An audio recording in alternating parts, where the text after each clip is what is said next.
Africa has the fastest mobile subscription growth rate in the world and will soon pass 750 million subscribers, making it the second biggest mobile market after the Asia Pacific, according to Informer forecasts.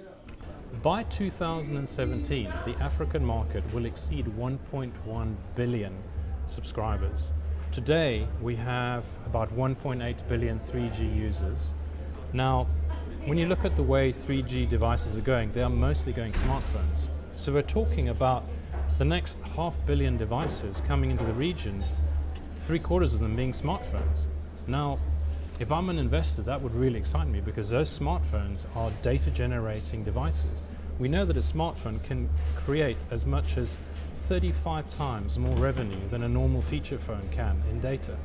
So it's a revenue making opportunity.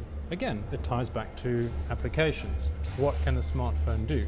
But an environment like ours here in Africa, where we have become more and more reliant on the mobile phone as an economic engine for growth and development, driving business, driving communications, it becomes quite obvious that the opportunity is massive. With smartphones becoming more affordable and 3G networks being rolled out across Africa, it presents a great opportunity to extend financial services to the unbanked population through mobile technology. An e-wallet is essentially an application which sits on your cellular phone or iPad, and potentially it allows us to one day be able to throw away your cash wallet, your credit cards, and just carry your cellular telephone.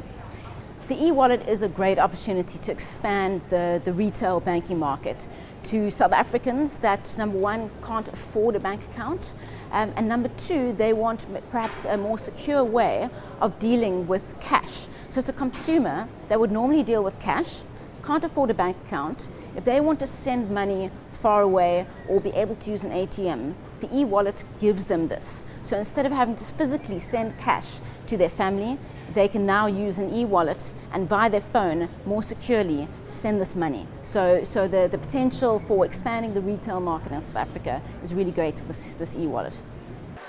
While mobile wallets are exciting in that they may potentially eliminate the inconvenience of carrying cash, there are serious obstacles to overcome before they reach the mass market.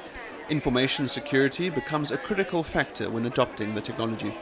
Consumers see mobile money as a safer place to store funds than the jar in the kitchen or underneath their mattress. But when quizzed on technology security, consumers did not have technology security at front of mind in terms of adoption of the service. This is obviously vastly different from the business community or the providers of mobile money services across the developing world, where we extremely focused on the software security and the service security around protecting the consumer's data, the transaction, and protecting the consumer from anything from a technological security standpoint. So these two different viewpoints is that whilst the consumer hasn't got it front of mind, it is obviously needs to be and will continue being very much front of mind for the provider community. While mobile wallets have the potential to generate vast amounts of detailed consumer data, there are questions over who controls this information. And one of the biggest obstacles holding back this technology may be getting network operators, banks, retailers, and application developers to coexist in the space and share a secure platform. Maree, Cape Town, South Africa.